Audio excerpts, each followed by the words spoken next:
പോലും മനസ്സിലാവാത്ത തരത്തിൽ നമ്മൾ കരുക്കൾ നീക്കണം. ഒടുക്കം കുരുക്ക് മുറുകി കഴിഞ്ഞിട്ടേ അവൻ പോലും അറിയാൻ പാടുള്ളൂ അത് നമ്മുടെ കെണിയാണെന്ന്. മനസ്സിലായോ? എന്നാലും അലന്റെ മുന്നിൽ വെച്ച് പാപ്പിച്ചാൻ ബെന്നിച്ചാനെ അടിക്കണ്ടായിരുന്നു. പോട്ടടി, അവനെ ഞാനല്ലോടി തല്ലിയത്. നിനക്ക് നൊന്തോടാവൂ? അതൊന്നും സാറില്ല അച്ഛാ. അപ്പോ ഞാൻ പറഞ്ഞു വന്നെന്താന്ന് വെച്ചാ, നമ്മളെല്ലാവരും ഒറ്റക്കെട്ടായി നിന്ന് അവനെ എവിടെയിട്ട് ശ്വാസം മുട്ടിക്കാന്ന് അവന് തോന്നരുത്. നമ്മുടെ ഭാഗത്തുനിന്ന് അങ്ങനെ ചില കുഴപ്പങ്ങൾ ഉണ്ടായിട്ടുണ്ട്. ചാച്ചനെന്താ അങ്ങനെ തോന്നാൻ? കാര്യം ഉണ്ടാവേ, അവനോടുള്ള നമ്മുടെ നിലപാട് കുറച്ചൊക്കെ മാറണം. ആ മാറ്റം അവനും അവന്റെ വീട്ടുകാർക്കും മനസ്സിലാകുകയും ചെയ്യണം. ചാച്ചൻ എന്നതാ ഉദ്ദേശിക്കുന്നത്? ചിലതൊക്കെ ഞാൻ മനസ്സിൽ കണ്ടിട്ടുണ്ട്. അതെന്നതാ ഏതാന്നൊക്കെ സമയമാകുമ്പോ ഞാൻ പറയാം.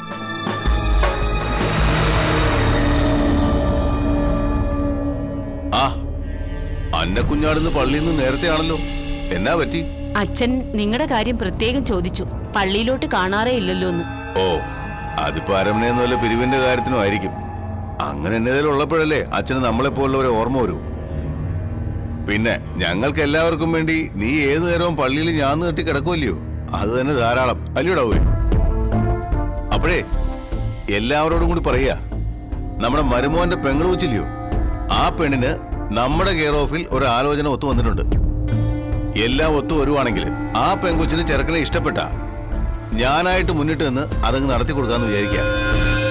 ഒന്നുമല്ലേലും പണ്ട് ഞാനായിട്ട് അവന്റെ അപ്പനും അമ്മച്ചിക്കും ഒരു വാക്ക് കൊടുത്തല്ലയോ, ആ കടം അങ്ങ് വീട്ടാന്ന് വെക്കാം.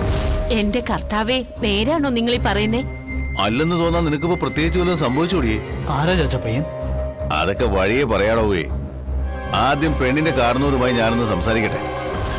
എന്നാ അത് എത്രയും പെട്ടെന്ന് വേണം കേട്ടോ. ആ പെങ്കൊച്ചിന്റെ കാര്യത്തില് ജോസഫിന് റാഹേലിന് നല്ല മനോവിഷമമുണ്ട്. ഈ കല്യാണം നടന്ന പിന്നെ എല്ലാവരുടെയും എല്ലാ വിഷമവും മാറിക്കിട്ടും. നേരാണോ പാപ്പിച്ചായ? എവിടുന്ന പ്രപ്പോസല്? ആരാ പയ്യൻ? അതൊക്കെ പറയാമെന്ന് പറഞ്ഞില്ലേടി. നേരമാവട്ടെ. നിന്റെ കഴുത്തേ കിടക്കുന്ന മിന്നിനൊരു ഉറപ്പ് വേണമെങ്കിൽ അവന്റെ പെങ്ങളുടെ കഴുത്തേൽ ഒരു മിന്ന് വീഴണം. അതും നമ്മുടെ ചൊൽപ്പടിക്ക് നിൽക്കുന്ന ഒരുത്തൻ തന്നെ വേണം. അങ്ങനെ ഒരാള് ആരെയാ ചാച്ചൻ? ഒക്കെ ഒന്ന് ശരിയാക്കി എടുക്കണം.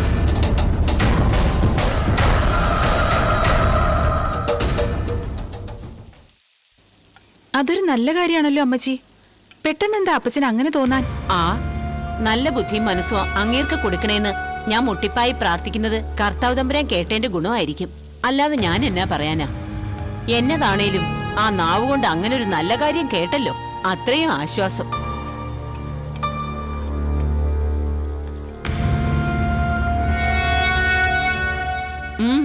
എന്നതാ നീ ആലോചിക്കുന്നേ?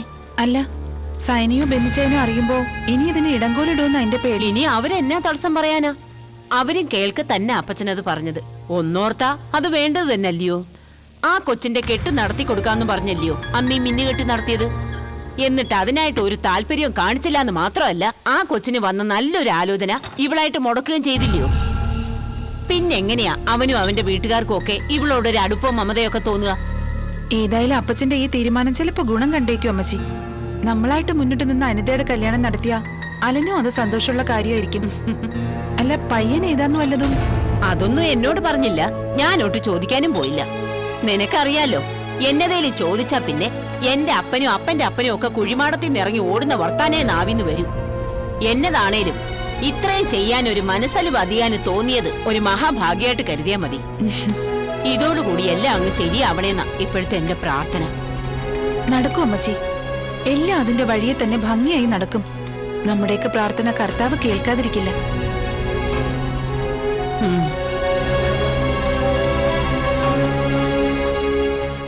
ഉച്ചയ്ക്ക് എങ്ങനെ വാപ്പാ? ഊണ് ഇവിടെ വന്ന് കഴിക്കോ അതോ റെമലയുടെ കയ്യിൽ ഞാൻ കൊടുത്തു വരണോ? നീ അവളെ വെറുതെ നടത്തിക്കണ്ട. എത്ര വൈകിയാലും ഞാൻ ഇവിടെ വന്ന് കഴിച്ചോ. അത് വെറും പറച്ചിലാണെന്ന് എനിക്കറിയാം. ഒരു ചായന്റെ വെള്ളം പോലും വെളിയിൽ നിന്ന് വാങ്ങി കഴിക്കുകയില്ല. നേരത്തിനും കാലത്തിനും ഒന്നും കഴിക്കാണ്ട് ഈ അലഞ്ഞു തിരിഞ്ഞ് നടക്കുന്നോണ്ടാ പാപ്പയ്ക്ക് ഈ പനിയും ചൊവ്വയും വിട്ടുമാറാത്തത്. ഒന്ന് പോടി. അതിന് ഇത് ഞാൻ ഇന്നും ഇന്നലെയും തുടങ്ങിയ പണിയൊന്നുമല്ല. പനിയും ചുമയൊക്കെ ഒരു വഴിക്ക് അങ്ങനെ കിടക്കും. അത് നോക്കിയിരുന്നാലേ കുടുംബത്തെ അടുപ്പൊന്നും പോകയില്ല. രാവിലെ എങ്ങോട്ടാ അബ്ദുപ്പ? അതെന്തൊരു ചോദ്യമാകരി കുട്ടി, നിനക്ക് കണ്ണു കണ്ടൂടെ? കണ്ടതുകൊണ്ടാണല്ലോ ചോദിച്ചത്. ഈ പനി വെച്ചോണ്ട് രാവിലെ ജോലിക്ക് പോകാൻ പോവാ? വേണ്ട കേട്ടോ, അതിന് ഞാൻ സമ്മതിക്കില്ല. അയ്യോ, അതിനിപ്പോ എനിക്ക് വയ്യെന്നാരാ പറഞ്ഞത്? ദേ, ഇന്നലെ മോള് വാങ്ങി തന്ന മരുന്ന് 2 നേരം കഴിച്ചപ്പോഴത്തേക്കും ഉപ്പാന്റെ പനിയൊക്കെ പമ്പ കിടന്നില്ലേ? പിന്നെ അത് കണ്ടാലും പറയും. നോക്ക് സിനിമ, നെഞ്ച് നിറയെ കഫവാ, അതാ ഇങ്ങനെ കൂടെ കൂടെ ചുമക്കുന്നത്. ഇതും വെച്ചോണ്ട് ഇന്നത്തെ അലച്ചിലും കൂടെ കഴിയുമ്പോ പിന്നെ ആള് ഒരാഴ്ചത്തേക്ക് കട്ടിലിൽ തന്നെ ആയിരിക്കും. ദേ, എനിക്ക് ഒരു കുഴപ്പമില്ല. നീ ഇവളെ കൂടെ വല്ലതും പറഞ്ഞ് പേടിപ്പിക്കാതിരുന്നാ മതി. ഞാൻ പേടിപ്പിക്കാൻ പറഞ്ഞൊന്നുമല്ല. അബ്ദുബായ്ക്ക് നല്ല പനിയുണ്ട്. 2 ദിവസം ഫുൾ റെസ്റ്റ് ആണ് ആവശ്യം. അയ്യടാ, ഒരു ഡോക്ടറമ്മ വന്നിരിക്കുന്നു. ഞാൻ എന്റെ പണി നോക്കട്ടെ.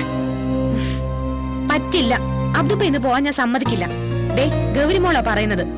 ആ ടോണിക്ക് മരുന്നൊക്കെ കഴിച്ച് മര്യാദയ്ക്ക് ഇവിടെ അടങ്ങി ഒതുങ്ങി ഇരുന്നോണം. സിനിമ, അബ്ദുബെ അകത്ത് കൊണ്ടുപോയി കിടത്തിക്കേ. ഇനി ഞാൻ പറയാതെ ഈ വണ്ടിയിൽ തൊട്ടു പോകരുത്. അതെ, ഞാൻ വലിയ ഡോക്ടറൊന്നുമല്ല, എന്നാൽ ഈ പനിക്കുള്ള ചികിത്സയൊക്കെ എനിക്കറിയാം. അല്ലാ, ഇത് വലിയ ഇടങ്ങേറായല്ലോ. എന്നാ പിന്നെ ഇന്ന് പോണ്ടാന്ന് വെക്ക് വാപ്പാ. പോകാതിരുന്നാ എങ്ങനെയാ മോളെ? ഉപ്പയ്ക്ക് ഇപ്പൊ ഈ ടിക്കറ്റ് വിൽക്കണം, അത്രയല്ലേ ഉള്ളൂ. അത് ഞാൻ ഏറ്റു. അയ്യോ, അത് വേണ്ട. ഇനി പട്ടിണി കിടക്കേണ്ടി വന്നാലും എന്റെ മോൾ ഈ വണ്ടി ഉന്തണ്ട.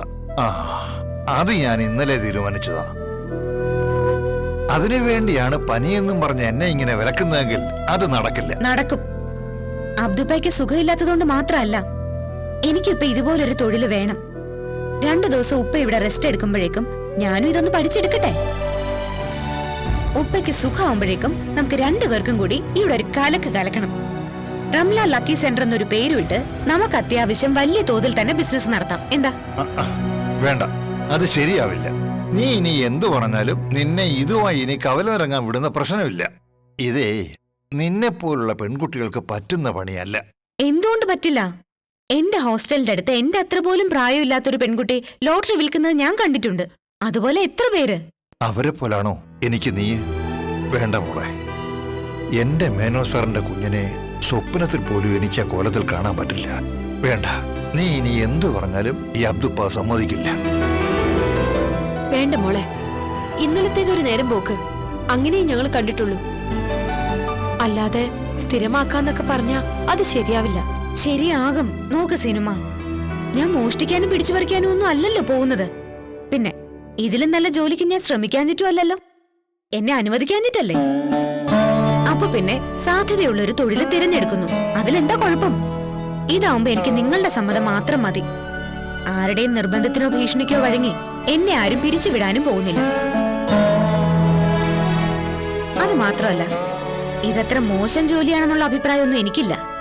ഞാനും ചേച്ചി ഉൾപ്പെടെ നമ്മൾ 4-5 പേർക്ക് കഴിയാനുള്ളതൊക്കെ ഇതിന് കിട്ടുന്നില്ലേ? പിന്നെന്താ? എന്നാലും മോളെ, അത് ശരിയാവില്ല. നിന്നെ പോലൊരു പെൺകുട്ടി. എന്താ എന്നെ പോലൊരു പെൺകുട്ടിക്ക് കുഴപ്പം? നോക്ക് അബ്ദുപ്പ, എന്നെ ഇപ്പോഴും വലിയ കാശുകാരനായ സത്യപ്രകാശ് മേനോന്റെ മകളായിട്ട് കാണുന്നതാ നിങ്ങളുടെയൊക്കെ കുഴപ്പം. എനിക്കും എന്റെ ചേച്ചിക്കും ജീവിക്കാൻ ഒരു വഴിയാണ് ആവശ്യം. ഇപ്പൊ മുന്നിൽ അത് തെളിഞ്ഞു കിട്ടിയെന്ന ഒരു ആത്മവിശ്വാസം എനിക്കുണ്ട്. ഇനി നിങ്ങളായിട്ട് അത് തള്ളിക്കെടുത്താതിരുന്നാ മതി. സിനിമ, ഈ അബ്ദുപ്പായ അകത്ത് കൊണ്ടുപോയേ. അപ്പോഴേക്ക് ഞാൻ ഇതൊക്കെ ഒന്ന് തീർത്തിട്ട് ഓടി വരാം. ചെല്ലെന്റെ അബ്ദുപ്പ, ഞാൻ പോയിട്ട് വരാം.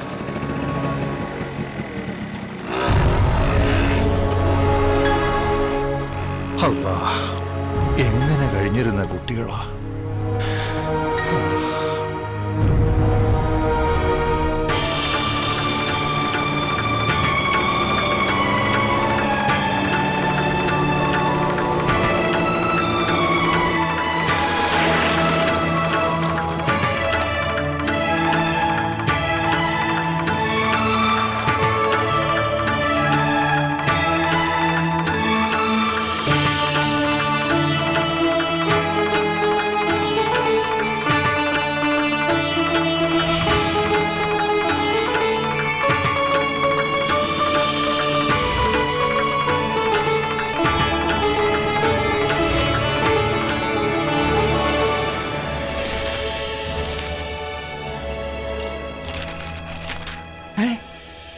ബാറുകൾ പൂട്ടിയതുകൊണ്ട് കുടിയന്മാരുടെ എണ്ണം കുറഞ്ഞു എന്നും മന്ത്രി.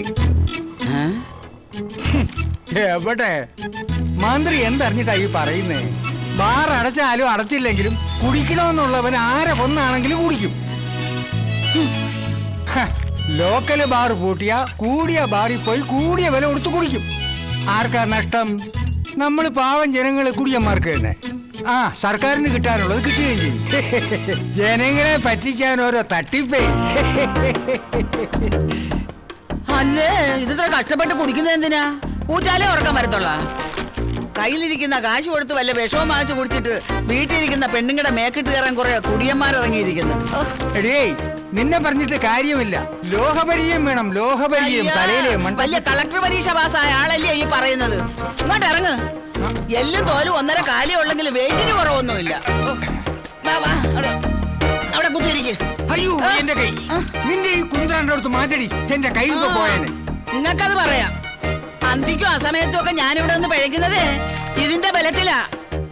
അല്ല, എന്നെ ആരെങ്കിലും കയറി പിടിച്ചാൽ ഈ മൊണ്ടിക്കാലും കൊണ്ട് നിങ്ങൾക്ക് എന്തോ ചെയ്യാൻ കഴിയും? എന്തോ നിന്നെ കണ്ട ആർക്കെങ്കിലും ഇങ്ങനെ ഒരു പാഴ്ബുദ്ധി തോന്നുകൂടി? എന്നെ കണ്ടാ മാത്രമല്ല, ചത്തുപോയ നിങ്ങളുടെ തള്ളയുടെ പ്രായത്തിലുള്ള പെണ്ണുങ്ങളെ കണ്ടാ പോലും ഞരമ്പേടിയുള്ളവന്മാരുണ്ട്. പെറ്റ് പാളയെ കിടക്കുന്ന പെങ്കൊച്ചുങ്ങൾക്ക് പോലും രക്ഷയില്ലാത്ത കാലമാണ്. പിന്നെ എന്നെ പോലുള്ളവരുടെ കാര്യം പറയണോ?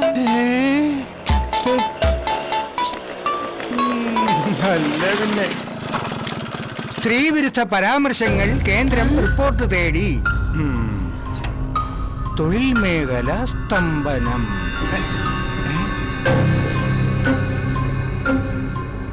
ഇതിനു മുമ്പ് ഇവിടെ എങ്ങും കണ്ടിട്ടില്ലല്ലോ. പെങ്കൊച്ചുങ്ങൾ ഈ പണിക്ക് ഇറങ്ങിയോ? ആ, അതാവുമ്പോ ആണുങ്ങളെ ചിരിച്ചും മയക്കിയും കാണിച്ച് 10 ടിക്കറ്റ് വിൽക്കാമല്ലോ. ഓ, ഓരോരുത്തന്മാരെ ബുദ്ധിയേ. അതിന് തയ്യാറായി കുറെ അവളുമാരും അങ്ങ് ഇറങ്ങിക്കൊള്ളും. എടിയായി, പെണ്ണുങ്ങൾ തെങ്ങേ കയറുന്നു, പിന്നെയാണോ ലോട്ടറി? ഒരു ചായ. എങ്ങനെ? സ്ട്രോങ് ആണോ ലൈറ്റ് ആണോ? അധികം കടുപ്പം വേണ്ട. അല്ല, നീ ഏതാ വച്ചേ? ഇവിടെ ഒന്നും കണ്ടിട്ടില്ലല്ലോ. ഇവിടെ അടുത്ത് തന്നെ ഉള്ളതാ. അടുത്തുള്ളതെന്ന് പറഞ്ഞാ ഞാൻ അറിയണമല്ലോ. എവിടാ താമസം? ഞാനിവിടെ ലോട്ടറി കച്ചവടം നടത്തുന്ന അബ്ദു എന്ന് പറയുന്ന ആളുടെ വീട്ടില്. നമ്മുടെ ലോട്ടറി അബ്ദുവിന്റെ വീട്. അങ്ങനെ ഇപ്പൊ പെണ്ണുങ്ങളെ വെച്ച് കച്ചവടം തുടങ്ങി. ലോട്ടറി കച്ചവടം ഒന്ന് പറയടിക്കാവേ. ഇങ്ങനെ ഭാഷാജ്ഞാനമില്ലാത്തൊരു സാധനം. നിങ്ങൾ വലിയ തിരുത്താനൊന്നും നിൽക്കണ്ട. ഞാൻ എന്താ ഉദ്ദേശിച്ചത് നിനക്ക് മനസ്സിലായി, എനിക്ക് മനസ്സിലായി. വലിയ വാദ്യാരി വന്നിരിക്കുന്നു. കച്ചവടം എന്ന് പറഞ്ഞാൽ ലോകത്ത് അത് മാത്രമേ ഉള്ള. എന്റെ വീട്ടുകാരനാ സുന്ദരനാ. അല്ല, മോളുടെ വീട്ടുകാരൊക്കെ ഉണ്ട്? ഞാനും ചേച്ചിയും മാത്രമേ ഉള്ളൂ. അപ്പൊ തന്തയും തള്ളൊന്നും ഇല്ലയോ? ഇല്ല, മരിച്ചുപോയി. ആ, അത് പറ. കണ്ടപ്പോഴേ തോന്നി ഏതോ പ്രാരബ്ധ കുടുംബത്തിലുള്ളതാണെന്ന്. എന്നാ പിന്നെ നിനക്ക് വേറെ വല്ല പണിക്കും പൊക്കി വിടായിരുന്ന മോളെ? വല്ല തുണിക്കടയിലോ സ്വർണ്ണക്കടയിലോ? അതൊന്നും ശരിയായില്ല അമ്മേ, അതുകൊണ്ടാ. അല്ല, ഇതും കുഴപ്പമൊന്നുമില്ല. ഏതായാലും ജോലി എടുത്ത് തന്നെയാണല്ലോ തിന്നുന്നത്. അല്ലാതെ മോട്ടിക്കാനും അലവലാതി തരത്തിനൊന്നും പോകുന്നില്ലല്ലോ. അത് തന്നെ മോളെ അന്തസ്. കാശെത്രയായി? 7. ആ, അമ്മയ്ക്ക് ലോട്ടറി വല്ലതും വേണോ? ഓ, ഞാൻ കുറെ എടുത്തിട്ടുള്ളതാ മോളെ. ഒരു ചായക്കാശ് പോലും അടിച്ചിട്ടില്ല. ആ, എന്നാലും മോൾ ആദ്യമായിട്ട് ചോദിച്ചതല്ലയോ, ചെറുതേതെങ്കിലും താ. 30-ന്റെയാ. കാശില്ലെങ്കിൽ ഞാൻ നാളെ വാങ്ങിച്ചോളാം. അയ്യോ, വേണ്ട വേണ്ട. ആദ്യമായിട്ട് മോള് തരുന്നതല്ലയോ, കടം വയ്ക്കണ്ട. എന്നാ മോളെ കാശ്. എന്നാ പോട്ടെ. നല്ല മിടിക്ക് കൊച്ചാല്. നിന്നെ വളച്ചടിച്ചിട്ടുണ്ടെങ്കിൽ അവള് മിടിക്ക് തന്നെയാ. ഓ, എന്താ പറഞ്ഞാലും ഇങ്ങനെ കിളിച്ചോണ്ടിരുന്നോളണം. ദാണ്ടെ ആ മാവൊക്കെ എടുത്തൊന്ന് കലക്കി വെച്ചേ. ഞാൻ കല്ലെടുത്ത് അടുപ്പിക്കാൻ. ഞാൻ ഇതാ ഇപ്പൊ കലക്കാം. മഹേഷേ, ആ, ഞാനിവിടെ ഒരു ക്ലൈന്റിനെ വെയിറ്റ് ചെയ്ത് നിൽക്കുവാടാ. ഇല്ലടാ, നമ്മുടെ പുതിയ പാലത്തിനടുത്തില്ലേ, ഇവിടെ വെച്ച് കാണാന്നാ പുള്ളി പറഞ്ഞേ. ആ, ശരിയെന്നാ. അതെ, പിന്നെ അയ്യോ സോറി കേട്ടോ, ഞാൻ കണ്ടില്ല. ഇവിടെ പറഞ്ഞതാടാ. ആ, പിന്നെ ഞാൻ ലേറ്റ് ആവണമെങ്കിൽ നീ ആ ശ്യാം സാറിനെ ഒന്ന് അറ്റൻഡ് ചെയ്തേക്കണേ. ഞാൻ പറഞ്ഞാണെന്ന് പുള്ളിയോട് അങ്ങ് പറഞ്ഞാൽ മതി. ഓക്കേടാ എന്നാ.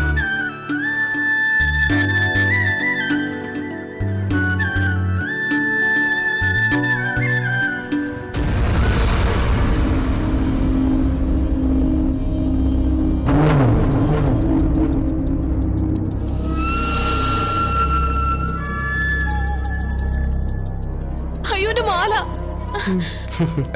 അയ്യോ, ഇയാളെന്റെ മാല മോഷ്ടിച്ചു. ഇയാൾ എന്നെ നേരത്തെ മനഃപൂർവ്വം തട്ടിയതാ. ഞാന് അല്ല, നീ മാല എടുത്തോ? ഞാൻ എടുത്തിട്ടില്ല. മാല എടുത്തില്ലേ എന്റെ നീ? പൊന്നിയേട്ടാ, ഞാൻ കള്ളം എടുത്തിട്ടില്ലെന്ന്. പറയുന്നു. ആ കൊച്ചിന്റെ മാല നീ ഞാൻ പറയുന്നതൊന്ന് കേക്ക്. ഞാൻ എടുത്തിട്ടില്ല. ഞാൻ ആ ടൈപ്പ് അല്ലെന്ന് പറഞ്ഞില്ലേ? പോലീസ് വിളിച്ചേ. നീ എടുത്തു. എന്റെ പൊന്നിയേട്ടാ, ഞാൻ എടുത്തില്ല. ബാഗ് നോക്കി. ഞാൻ പറഞ്ഞില്ല, ഞാൻ എടുത്തിട്ടില്ല. ബാഗിലുണ്ടാവും മാല. ഞാൻ എടുത്തിട്ടില്ല. ഇവിടെ. ഇവനെയൊക്കെ എന്ത് ചെയ്യുമെന്നറിയാം? ഞാൻ പറഞ്ഞില്ല. അവിടെ നിൽക്ക്. മാല എടുത്തിട്ട് എവിടെയാ ഓടുന്നത്? അയാളല്ല. അയാൾ തല്ലരുത്, അയാളല്ല. ദേ, ഈ സ്ത്രീ മാല മോഷ്ടിച്ചത് ഞാൻ കണ്ടതാ. അപ്പൊ നീ ആയിരുന്നു ഇവരുടെ കയ്യിൽ മാലയുണ്ട്, കണ്ടോ? വെറുതെ വിടരുത്. ഇവളാണോ കള്ളി? കഷ്ടം. ദേ, ഇവള് കാരണം നമ്മുടെ കൂട്ടത്തിൽ ഒരാളെ സംശയിക്കേണ്ടി വന്നു. സോറി കേട്ടോ, അറിയാതെ പറ്റിയതാ. എന്തോ സോറി? കാര്യം അറിയാതെ നിങ്ങളെല്ലാം കൂടെ എന്റെ നെഞ്ചത്തോട്ട് കയറിട്ട് ഇപ്പൊ സോറി പറയുന്നോ? ഇന്ന് പോയെന്ന് സോറി പറയാൻ വന്നിരിക്കുന്നു. ഈശ്വര,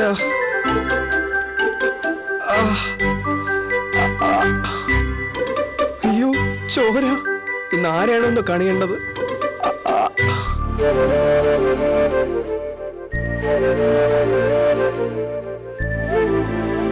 എവിടെ പോലീസിൽ ഏൽപ്പിക്കണം? അതെ. നടക്കടി നടക്കടി ഇങ്ങോട്ട്. ഇങ്ങോട്ട്. അയ്യോ, മാല പൊട്ടിച്ചാ. നടക്കടി. നടക്കടി ഇങ്ങോട്ട്. ഇല്ല. അങ്ങോട്ട് നടക്കടി. ഓടി.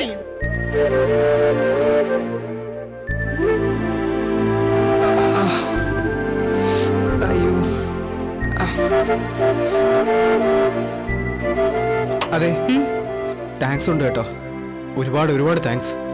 കുട്ടി വന്നില്ലായിരുന്നെങ്കിൽ ഇവന്മാരെല്ലാരും കൂടെ എന്നെ അടിച്ച് റൊട്ടിയാക്കിയേനെ. എന്നെ കണ്ടിട്ട് ഇവന്മാർക്ക് അങ്ങനെ ചെയ്യാൻ തോന്നിയില്ലോ എന്നാ. Country fellows. കണ്ടിട്ട് കള്ളലക്ഷണം തോന്നിയതുകൊണ്ടാണല്ലോ അവര് കൈകാര്യം ചെയ്തത്. അല്ല, എന്നാലും നമ്മൾ പരിചയപ്പെട്ടില്ലല്ലോ. I'm Shankar, power health ഇൻഷുറൻസിന്റെ ഫീൽഡ് ഓഫീസറാ. ദാ എന്റെ കാർഡ് ഇരിക്കട്ടെ. പിന്നെ സമയമുള്ളതുപോലെ ഞങ്ങളുടെ ഒരു പ്രേമി എടുക്കണം കേട്ടോ. ബൈ ദ ബൈ, കുട്ടി എന്ത് ചെയ്യുന്നു? ഇവിടെ കളക്ടറായിട്ട് വർക്ക് ചെയ്യാ. ഓ, ഐ സി. കണ്ട അറിഞ്ഞൂടെ മാഷെ ഞാൻ എന്താ ചെയ്യുന്നതെന്ന്? യെസ്. ഞാൻ എന്താ ഉദ്ദേശിച്ചെന്ന് വെച്ചാ, ആക്ച്വലി കുട്ടിയുടെ പേരെന്താ? പേരും നാളും ഒക്കെ അറിഞ്ഞിട്ട് എന്തിനാ? ഏതായാലും തടി കേടാവാതെ രക്ഷപ്പെട്ടല്ലോ. സാറ് വേഗം പോവാൻ നോക്ക്.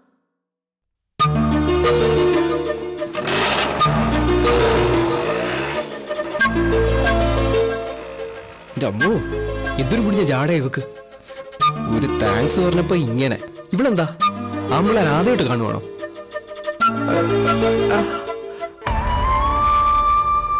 കാശ് കറക്റ്റ് അല്ലേ അബ്ദുപ്പ?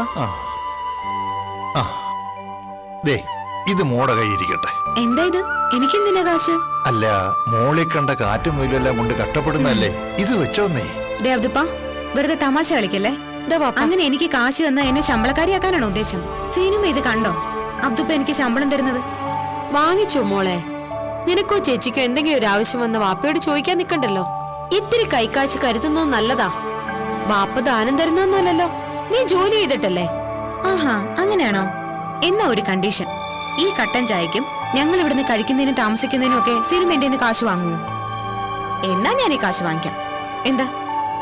ഓ, വാപ്പച്ചിക്ക് പറ്റിയൊരു മോള് വന്നേക്കുന്നു. എന്റെ പൊന്നു മോളെ, നീ ഇങ്ങനെ എഴുതാപ്പുറം വായിക്കണ്ട. ചേച്ചിക്കോ നിനക്കോ എന്തെങ്കിലും ഒരു ആവശ്യം വന്നാൽ ഒരു കരുതലായിക്കോട്ടെ എന്ന് കരുതി തന്നതാ. എന്നാലേ ആ സഹായം വേണ്ട. തൽക്കാലം ഈ കാശൊക്കെ നമുക്ക് റംലച്ചിയുടെ ആവശ്യത്തിന് വേണ്ടി എടുക്കാം. ആ ഗൾഫുകാരന്റെ ആലോചന ഏകദേശം ഓക്കെ ആയതല്ലേ? അങ്ങനെയാണെങ്കിൽ ഇനി നിക്കാഹിന് അധിക നാള് വേണ്ടല്ലോ. ഈ കാശ് അതിനു വേണ്ടിയുള്ളതാ. എന്റെയും ചേച്ചിയുടെയും കാര്യത്തിനുള്ളത് ഒപ്പിക്കാൻ ഞാൻ വേറെ ചില ജോലികൾ ചെയ്യുന്നുണ്ട്. വേറെ ജോലിയോ? അതെ സിനിമ. നാളെ മുതൽ ഒരു ഏരിയയിൽ പത്രം ഇടുന്ന ജോലി ശരിയായിട്ടുണ്ട്. ആ തട്ടുകടയിലെ അമ്മച്ചിയില്ലേ, അവരെ ഇത് ശരിയാക്കി തന്നത്. 100 വീടുണ്ട്. സാരമില്ല, ഏതായാലും ഞാൻ ടിക്കറ്റ് വെക്കാൻ പോകുന്നുണ്ടല്ലോ. ഇത്തിരി രാവിലെ ഇറങ്ങണമെന്നേ ഉള്ളൂ. ദിവസം 150 രൂപ വെച്ച് കിട്ടും. കൂട്ടത്തിൽ കുറച്ച് ടിക്കറ്റും പോവുമല്ലോ. അതൊക്കെ വേണോ മോളെ? ഇപ്പൊ ഈ ചെയ്യുന്നത് തന്നെ വേണോ അബ്ദുപ്പ? പക്ഷെ എനിക്ക് പിടിച്ചു പിടിച്ച് കയറണം. ഗൗരിയുടെ ജീവിതത്തിൽ പുതിയൊരാളുകൂടി വരാൻ പോവല്ലേ ഇനി. ആ കുഞ്ഞിനെ എനിക്ക് ഒരു കുറവും അറിയിക്കാതെ വളർത്തണം. എന്റെ അച്ഛനും അമ്മയും ഞങ്ങളെ വളർത്തിയതുപോലെ അതിനിപ്പോഴേ കരുതി തുടങ്ങണമല്ല.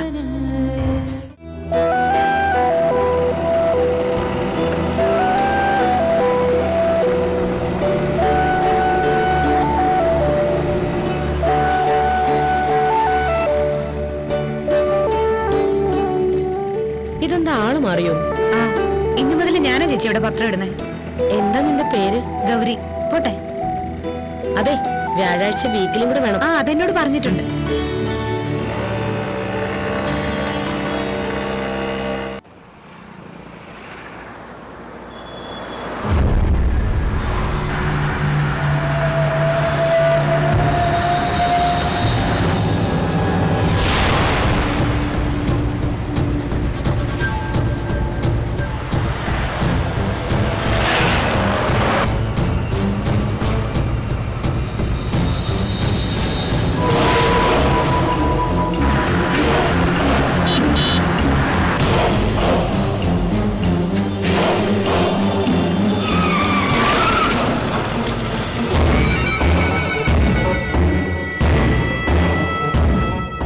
എന്നതാ മോളെ പേടിച്ചു പോയോ നീ?